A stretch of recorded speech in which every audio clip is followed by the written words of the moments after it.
अस्सलाम वालेकुम नाज़रीन, प्रोग्राम है आज पाकिस्तान के साथ। आज इमरान खान साहब लाहौर हाई कोर्ट में गए। 120 केस बताए जा रहे हैं जिन पर उनको जमानत चाहिए। एक तो ये मैं आपको बता देता हूँ कि सोशल मीडिया पे क्या चल रहा है। दो लड़कियां हैं जो इस वक्त मैदान में आई हुई हैं। चंद सेकंड की एक की ऑडियो है, तस्वीर लगा देते हैं, और दूसरी भी इसी तरह ही है। ये सुनते हैं, इस पर भी आज बात करेंगे जी। अस्सलाम वालेकुम एवरीवन। वालेकुम अस्सलाम। जियो न्यूज़ और कोई बात नहीं मिलती और कोई खबर नहीं मिलती। कोई करप्शन का लेकर आओ हम लोगों के सामने ताकि हम लोगों के दिल खराब हो सके इमरान खान की तरफ से। ये कोई बात नहीं है कि इमरान खान की शादी नाजायज़ थी, इमरान खान की बीवी इद्दत में थी, इद्दत में नहीं थी, उसने निकाह कर लिया। शर्म करो, कोई ठोस सबूत लेकर आओ इमरान खान के खिलाफ। Shame on you Jio news, shame on you. अच्छा, ये तस्वीर आप देख रहे हैं पीछे, यंग लड़कियां हैं, इनमें भी शऊर है, इनमें भी समझ है।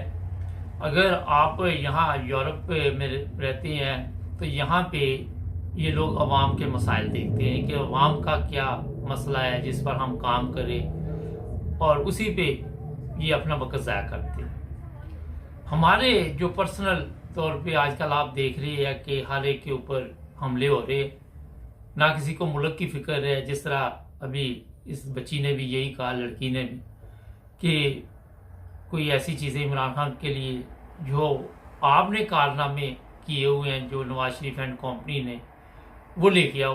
तो इनके पास कुछ भी नहीं। अब होता ये है कि कोई भी यहाँ पे आप आम कोई लड़ाई भी देख लें तो जब आपके पास से कोई दलील नहीं होगी, कोई और मजबूत बात करने की वजह नहीं होगी, तो फिर आप ज़ातियात पे उतर आते हैं। पाकिस्तान का ये मसला नहीं है। हमने ज़ातियात पे इतना कुछ बोल दिया हुआ है, मेरा ख्याल बाकी कुछ बचा भी नहीं। किसी के नजायज़ बच्चे, किसी का नजायज़ निकाह, किसी का कतरी शहजादे के साथ नजायज़ तल्लुकात, उसकी शक्ल कतरी शहजादे से मिलती है, डीएन टेस्ट करवाओ, फलां टेस्ट करवाओ, ये करवाओ, वो करवाओ। जो अवाम का स्यापा पड़ा हुआ है वहाँ पे, जिस तरह अवाम सड़कों पे आपको नज़र आती है, अगर आप सोशल मीडिया देखते हैं तो वहाँ पे ऐसे ऐसे वाक़यात नज़र आते हैं कि इंसान सोच भी नहीं सकता कि ये इंसानियत की इतनी बड़ी तजलील हो रही। हमारे इदारे हैं वो खामोशी से तमाशा देख रहे हैं, और इसी तरह जो हमारे चौकीदार हैं वो भी खामोशी से तमाशा देख के। होता ये है कि तकलीफ़ उस वक्त होती है जब अपने पे गुजरे, दूसरे की तकलीफ़ नहीं होती। मगर जो हमारे हुक्मरान हैं वो अगर पाकिस्तान के लोगों को एक ख़ानदान की तरह समझते कि ये हमारा एक ख़ानदान है, इदारे भी इसी तरह समझते, मेरा ख्याल है हालात तब्दील हो चुके होते। लेकिन इन्होंने इस तरफ कभी इस चीज़ की, इनको टाइम ही नहीं मिला। इनके अपने स्यापे इतने पड़े हुए हैं, इतने मसले अपने हैं कि एक दूसरे पर हमला करने के लिए ये हर वक्त मैदान में रहते हैं। इमरान खान जो भी बात करता है वो 12 दफ़ा बता चुका है कि मेरी जान को खतरा है, और ये समझते हैं कि इस वक्त अगर इमरान खान बच गया तो हम सारे मारे जाएंगे। अभी अगर तो आपने काम अच्छे किए हुए हैं, आपने खिदमत की कौम की, तो आप क्यों मारे जाएंगे? बड़ा एक आम सा सवाल है। अगर किसी ने कुछ किया ही नहीं, ये कहते हमने किया भी कुछ नहीं, मुल्क भी दिवालिया हो गया, कर्जे भी चढ़ते जा रहे हैं, इतने जाहल लोग हैं कि कहीं से कर्जा मिलते तो खुशियां मनाते हैं। मैंने कई दफ़ा बताया कि वो खुशी इसलिए मनाते हैं कि चलो जो 2-4-6 माह हमारे हैं जो पैसे मिले वो तो बंदर बांट करें ना, वो कोई अवाम के लिए या खर्चा मर्चा नहीं करना। अपने वज़ीर आज़म की आप हालत देख लीजिए, सोशल मीडिया पे इतना मजाक किसी वज़ीर आज़म का नहीं बना हुआ जितना इसका बना हुआ, और वहाँ पे लोग किस तरह तंज कर रहे हैं इसकी हालत पे। इसको खुद अपने पता नहीं कि मैंने क्या करना है, मुझे जो कोई कहेगा वो मैं करता रहूँगा। जब आप के ऊपर जिस तरह कमरजीत बाजवा ने कहा था कि 50 मिनट में इसको हरामखोर को गालियां देता रहा, ये आगे से बका नहीं है। और वो आप देख ले, जो बंदा आगे से बोल नहीं सकता वो अवाम की क्या खिदमत करेगा। वज़ीर आज़म ये बोलता वो रहा, कैसा सिस्टम। तो जनाब ये हालात इस वक्त जो चल रहे हैं पाकिस्तान में, ये खुदा का खौफ करे। अभी ये इतला दी जा रही है कि ईद के बाद इमरान खान के साथ एक बैठक होगी शहबाज शरीफ और इमरान खान की। मेरा नहीं ख्याल, क्योंकि इमरान खान ने जो शर्तें रखी है वो ये है कि ठीक है बातचीत करते हैं, पहले आप तीनों असम्बलियाँ तोड़ो, कौमी असम्बली और ये दूसरी जो बलूचिस्तान और सिंध की है। अब ये असम्बलियाँ तोड़ के बातचीत करने के लिए तैयार नहीं है, क्योंकि इन्होंने उसकी तो असम्बलियाँ तोड़वा दी, वो इतना बड़ा खिलाड़ी नहीं था जो इनकी बातों में आ गए। लेकिन ये तो आपको पता है एक से एक बड़ा हरामखोर है वहाँ। मैं आपको ये बता देता हूँ कि कोई मुलाकात नहीं होगी। ये इमरान खान को अगर अदालतों से कुछ मिल गया तो ठीक है, वरना ये लोग इमरान खान को रास्ते से हटाने के लिए तमाम वो हरबे इस्तेमाल करेंगे जो ये कर सकते हैं। इससे पहले भी मैं ये सब लोगों को बता चुका हूँ कि इनको अपनी जान की फिक्र है कि इमरान खान को जो कुछ करना है ना, इन्होंने करने के बाद इनका क्या होगा। वो नहीं फिल्म थी अब तेरा क्या होगा कालिया, वो असल में ये फिक्र, वो डायलॉग जो है वो इनके दिमाग में आ रहा है सबके। राना सनाउल्लाह है, ये दूसरी टीम है, इन सब के कि हमें तो फिर मुसीबत बन जाएगी। यहाँ पे तो आपके इलम में अफगानिस्तान में जब या श्रीलंका में फिर जहाज़ों पे कैसे लमक के लोग आए थे। हमारे ऑफिस में भी एक बंदा आया, कहता दुबई तक मुझे वहाँ से प्लेन लेके आया, मैं नीचे बैठ के आया, वो बंदे पे बंदा था। तो ये चीज़ें जो है इनको कर रही हैं परेशान। पाकिस्तान में 22 करोड़ लोग हैं और आपके इलम में कि उनकी हालत क्या है। वो तो ऐसे लोग हैं कि कोई पिछले दिनों एक वाक़या पेश आया, तो वहाँ के उलमा भी मस्जिदें छोड़ के तो उसके घर के बाहर पहुँच गए, नमाज शमाज भूल गए। तो आप इन लोगों की हालत का यहाँ से अंदाज़ा लगा सकते हैं।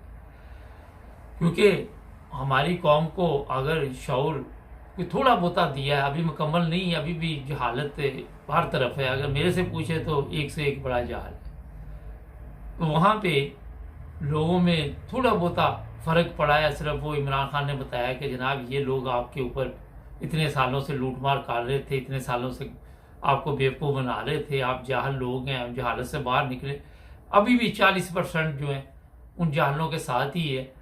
अगर ये नहीं मैं कहता वो इमरान खान के साथ हैं, वो सिर्फ उनसे ये सवाल करें कि जनाब अगर आपने अच्छा काम किया तो आप अवाम में क्यों नहीं आते। ये एक बड़ा सादा सा सवाल है।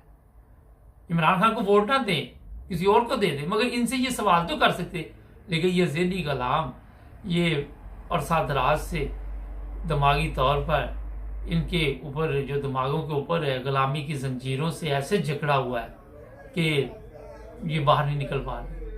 ये कोशिश भी करें तो बाहर नहीं निकल सकते, इनकी नस्लें भी नहीं निकल सकती। आप देखें 80-80 साल के बाबे होंगे, वो कहेंगे नवाज शरीफ को वोट देना। वो ये नहीं पूछेगा कि नवाज शरीफ तुम्हारे पास ये लंदन फ्लैट कहाँ से आए। उसको अकल ही नहीं दी इन्होंने शऊर ही नहीं दिया उन लोगों को, ये सोच नहीं दी। मैं कहना तो नहीं चाहता, कई जगह पे पाकिस्तान में आपने देखा कई लोगों के सर छोटे होते हैं, उनको वो कैसे सोच सकते हैं, किस तरह वो सोच सकते हैं।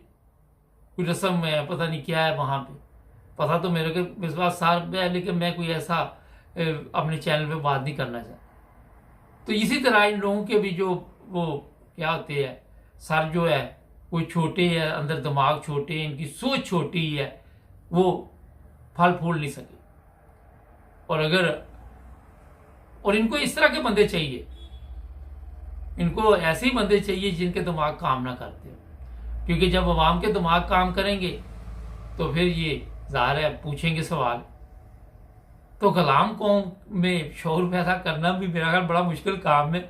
यहाँ पे किसी जाहल को आप थोड़ा जिसमें अक्ल है 2-4 जाहल लेके बैठ जाए तो उनको सारा दिन समझाते रहे, शाम को वो फिर ये कहेंगे कि जनाब नहीं समझ आई, पल्ले कुछ नहीं किया। अब दूसरी लड़की की भी ऑडियो में सुनवाना चाहता हूँ, वो क्या कह रही है। एक ब्रेक लेते हैं, जुड़े रहिए हमारे साथ। हमारे चैनल को सब्सक्राइब करें, हमें फॉलो कीजिए, टिकटॉक पर भी और फेसबुक पर, यूट्यूब पर भी सब्सक्राइब करें और अपने दोस्तों को भी बताएं कि सिर्फ एक ही चैनल है जहां पे सच और हक की बात की जाती है। जी नाज़रीन, ब्रेक के बाद आपकी खिदमत में दोबारा हाजिर। इस लड़की की बात सुने जी। ਮੈਨੂੰ ਬਹੁਤ ਸਾਰੇ ਲੋਕਾਂ ਨੇ ਕਿਹਾ ਕਿ ਤੂੰ ਵੀਡੀਓ ਬਣਾ ਰਹੀ ਆ, ਤੇਰੇ ਵਾਸਤੇ ਪ੍ਰੋਬਲਮ ਆਏਗੀ, ਤੇਰੇ ਵਾਸਤੇ ਟੈਨਸ਼ਨਾਂ ਬਣਨਗੀਆਂ। ਭਾਈ ਮੈਂ ਤਾਂ ਇੱਕ ਗੱਲ ਸਾਫ਼-ਸਾਫ਼ ਕਹਿਨੀ ਆ, ਡਰ ਕੇ ਆਪਾਂ ਨਾ ਕਦੀ ਰਹੇ ਆ ਕਿਸੇ ਕੋਲੋਂ, ਨਾ ਹੀ ਆਪਾਂ ਰਹਿ ਸਕਦੇ ਆ। ਮੈਂ ਆਪਣੇ ਮੁਲਕ ਨਾਲ ਬਹੁਤ ਮੁਹੱਬਤ ਕਰਦੀ ਆ, ਮੈਂ ਆਪਣੇ ਪਾਸਪੋਰਟ ਦੇ ਨਾਲ ਬਹੁਤ ਮੁਹੱਬਤ ਕਰਦੀ ਆ, ਮੈਂ ਆਪਣੇ ਮੁਲਕ ਦੇ ਪਰਚਮ ਨਾਲ ਬਹੁਤ ਮੁਹੱਬਤ ਕਰਦੀ ਆ। ਜੋ ਤੁਹਾਡਾ ਦਿਲ ਕਰਦਾ ਤੁਸੀਂ ਕਰ ਲਓ, ਮੈਂ ਨਹੀਂ ਡਰਦੀ ਕਿਸੇ ਕੋਲੋਂ। ਮੈਂ ਤਾਂ ਜੋ ਮੇਰਾ ਦਿਲ ਕਹਿੰਦਾ, ਜੋ ਮੇਰਾ ਦਿਮਾਗ ਕਹਿੰਦਾ, ਜੋ ਸੱਚ ਆ, ਜੋ ਹੱਕ ਆ, ਮੈਂ ਤਾਂ ਉਹੀ ਗੱਲ ਕਰਨੀ ਆ। ਮੈਨੂੰ ਕੋਈ ਰੋਕ ਨਹੀਂ ਸਕਦਾ। ठीक है, जरा जो दिल करता कर लो। ना नहीं, ये भी सोशल मीडिया से मुझे ऑडियो मिली, मुझे अच्छा लगा इसलिए कि बुज़दिल कौमों की ये निशानी होती है कि वो मरते वो भी है। कोई लाइनों में लग के मर जाता है, आटे की लाइन में लग के, कोई चीनी की लाइन में लग गए, किसी को वैसे पुलिस उठा के ले गई, किसी को कोई दारा उठा के ले गया। मरना वैसे भी सब ने, क्योंकि जिस मुल्क में आप रह रहे हैं वहाँ पे सिवाय बुक ऑफ लॉस के आपको कुछ नहीं मिलेगा। आप अपना हक नहीं ले सकते। अपना हक लेने के लिए आपको आवाज़ उठानी पड़ती। और फिर ये मैंने कई दफ़ा कहा कि ऐसे लोग भी कब्रिस्तान में आपको नज़र आएंगे जिन्होंने अपने हक के लिए आवाज़ नहीं उठाई, मर वो भी गए। मकसद ये है कि सच और हक के लिए मैं इस लड़की को दाद देता हूँ कि ये तो शऊर रखती है कि सच के लिए मैं आवाज़ उठाऊँ। मैंने यहाँ पे प्रोग्राम कई दफ़ा आपकी आवाज़ शुरू किया था, अभी भी कम है, चल रहा है। तो उसमें जब ऐसे लोग भी थे जिनको मैं कहता था मर्द, बड़े बड़े जवान यूरोप में रहते थे, वो आवाज़ नहीं उठा सकते। हम बहुत बड़े वकील हैं, हम ये किया, हमने वो किया, सिर्फ बढ़ के। वो क्या कहता था पंजाबी की फिल्मों में, लाश एडी बड़ी थे, ऊँट छोटी जी, वो वाले साथ थे। बड़ी बड़ी लाशें यहाँ पे आपको नजर आएं। लेकिन इस तरह की बहादुर लड़कियाँ अगर मैदान में आए, बहादुर नौजवान मैदान में आए, बहादुर लोग आओ, तो फिर आप अपना हक ले सकते, वरना आपको कोई हक नहीं देगा। जो लोग, मुझे नहीं पता ये लड़की कहाँ पे रहती है, जो लोग यूरोप में रहते हैं, जब वो यहाँ की ज़िंदगी पे नज़र डालते हैं तो उनको पता होता है कि हमें कोई फ़िक्र नहीं है, हमें कोई गम नहीं है, हमें कोई परेशानी नहीं। यहाँ पे अगर आप सबको इल्म है कि अगर काम नहीं भी है तो गवर्नमेंट बाकायदा तौर पर उस बंदे की हेल्प करती है। वो कोई वीक नहीं है, इनका कानून है। ज़ाहिर उसने काम किया, उसको काम नहीं मिल रहा तो वो क्या करे? चोरी करे, डाका मारे, क्या करे? मगर गवर्नमेंट उसको संभाल लेती है, फिर उसकी हेल्प करती है जाके काम ढूंढने में भी कि आप जनाब वहाँ पे जाएं, यहाँ पे जाएं, कहीं पे जाएं। इन्होंने इदारे बनाए हुए हैं, जॉब सेंटर है जर्मनी में, आर्बेट साउंड है, इस तरह हर जगह पे इदारे बने हुए हैं। वो अपने सिस्टम में देते हैं कि इतने लोग वहाँ पे चाहिए, इतने लोग वहाँ पे चाहिए, और लोग अपनी मदद आपके तहत भी काम ढूंढते हैं। और जब तक वो काम नहीं ढूंढते उनको बैठने भी नहीं देते, किसी न किसी तरह उनको बिजी रखते हैं। कोई स्कूल बनाए हुए हैं कि काम किस तरह ढूंढना है, क्या तरीका होना चाहिए, किस तरह जाके बातचीत करनी है। ये चीज़ें इन्होंने दी हुई हैं वहाँ को। आप हमारे पाकिस्तान में देख ले, कोई आपको ऐसी चीज़ नहीं मिलेगी। आपको नौकरी से निकाल देंगे, वो बंदा सड़कों पे आ जाएगा। मजदूर है, सड़क पे बैठा, उसकी दिहाड़ी लगे ना लगे, वो सारा दिन बैठा रहेगा। शाम को अगर लग गई तो वही कोई चीनी, आटा 10, 20, 50, 100, 200, 400 का जो उसकी दिहाड़ी लगी उसमें खरीद के घर चला जाएगा। सुबह का उसको पता ही नहीं कि खाना बनना कि नहीं बनना। अगर आप देखें वहाँ पे आटा फ्री दिया गया, जलालत की गई। यहाँ पे यूरोप में अगर किसी की ये मदद करती है उसके अकाउंट में पैसे आ जाते हैं। इज्जत से जाके स्टोर से उसकी इज्जत नफ्स का भी ख्याल ये लोग रखते हैं कि ये ना हो कि कोई ये समझे कि ये वहाँ पे फ्री में लाइन में लगा हुआ।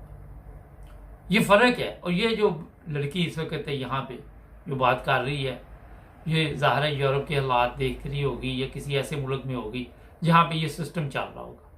जब ये सिस्टम देखते हैं इस तरह के लड़कियाँ लड़के, तो फिर खून खोलता है अपने लोगों की हालत देखकर। और कई दफ़ा तो गुस्सा भी आता है कि ये कौम क्यों नहीं अपने आप को तब्दील कर सकती, ये क्यों नहीं अपने हालात तब्दील कर सकती। लोग कहते हैं जी ये 60 साल से 75 साल से, इसका मतलब हमारे बड़ों का भी कसूर है। वो भी लकीर के फ़कीर थे, उन्होंने भी इस तरह तवज्जो नहीं दी कि ये हुक्मरान जो है चोर डाकू आते रहे और वहाँ पे बस इनसे नारे लगवाते रहे। इनको इकट्ठा कर लें जहाँ मर्जी। यही मुकाबले होते हैं हमारे कि मेरा जलसा बड़ा था, मेरा जलसा बड़ा था। कभी ये मुकाबला आप नहीं देखेंगे कि वहाँ पे ये बताया जाए कि इतने लोगों को रोज़गार हमने दिया। सब झूठ होता है। आप देखें वहाँ पे सैलाब आ जाए, जलजला आ जाए, जैली कैंप लगा के, वो वज़ीर आज़म भी तो जैली होता है, उसको पता होता है कि ये जैली तरीके से सारी कार्रवाई डालेंगे, लोगों को इमदाद नहीं पहुँच। 2 नंबर तरीका, 1 नंबर तरीका पास से भी नहीं गुजरा हुआ। सोच भी नहीं सकता इंसान के 1 नंबर तरीके के साथ पाकिस्तान में जिंदगी गुजार सके। जब तक आप रिश्वत नहीं देंगे आपका काम नहीं होगा। जब आप रिश्वत देंगे, जो काम आप करवाएंगे वो ठीक है या गलत है, उससे जिसने रिश्वत दी उसको कोई दिलचस्पी नहीं। तो ये इस तरह के नौजवान जो लड़के लड़कियां हैं, उनमें अगर इमरान खान ने थोड़ा बहुत शौर पैदा किया तो ये सारा दिन उसके खिलाफ बोलते रहते हैं। सोशल मीडिया पे आके चंद ऐसे लोग होते, ज़्यादा नहीं है, मगर वो कहते हैं कि फसादी एक भी बहुत होता है। मैं ये नहीं कहता इमरान खान को वोट दो, मैं कहता हूँ चलो जी ईमानदारी के साथ आप किसी को वोट दो। आप ईमानदारी के साथ बताओ कि आपकी औलाद अगर मरियम जैसी निकल आई या ये शहबाज शरीफ, नवाज शरीफ जैसी, तो आप कबूल करेंगे? ये सोशल मीडिया पे ये लोग कहेंगे नहीं हम नहीं, हमारी औलाद क्यों निकले? फिर आप वोट किस तरह देते? इसलिए देते जी हमारे अब्बा ने दिया था, मेरी अम्मी ने दिया था, मेरे दादे ने दिया था। अगर वो जाहल थे तो खाना खराब, आपने भी जाहल ही रहना सारी जिंदगी। सॉरी, मैं एक बात कर रहा हूं, तो आप में तो शौर आना चाहिए ना। अगर आप अंदाजा लगाए जब इस्लाम आया तो उससे पहले कितनी जहालत थी। तो लोग कहते हैं कि हम अपने बाप दादा के कहने पे चलते रहे, नहीं ऐसे हुआ। लोगों को जब पता चला कि इस्लामी तालीमात क्या है, अब शुरू में बड़े अच्छे तरीके के साथ अमल हुआ। आज का जो पाकिस्तान में इस्लाम चल रहा है वो आप सबके सामने। आप किसी मुल्क में भी इस्लाम नहीं देखेंगे। आज भी मुझे इतला मिली कि शायद कोई इलाका है जो अभी मैं बता देता आपको कि वहाँ पे, एक सेकंड, ये है जी, एक सॉरी, अच्छा जी, हाँ जी, ये चकवाल का इलाका है। चकवाल के इलाके में ज़िला चकवाल है। अहमदिया मस्जिद को तोड़ दिया गया है। वो मुझे वीडियो किसी ने भेजी है और ये तस्वीरें भी आई हुई। अब मुझे बताइए, ये पहला वाकया नहीं है। वहाँ पे रोजाना किसी की मस्जिद को, किसी के गिरजाघर को, किसी के चर्च को नुकसान पहुँचाया जाता है। अब इस्लाम में आप देखें तो इस चीज़ की इजाज़त ही नहीं है। तो ये अभी तक हम इससे बाहर नहीं निकल सके। एक तरह हमारे ये दावे हैं कि जो भी लोग पाकिस्तान में रहते हैं वो पाकिस्तानी शहरी है, वो अक़लियत है। ये दूसरी है, पहले तो किसी को हक ही नहीं है कि किसी की इमारत को नुकसान पहुँचाए। ये चंद चीज़ें मैंने आपको बताई हैं। हमारे चैनल को भी सब्सक्राइब करें, जुड़े रहे हमारे साथ।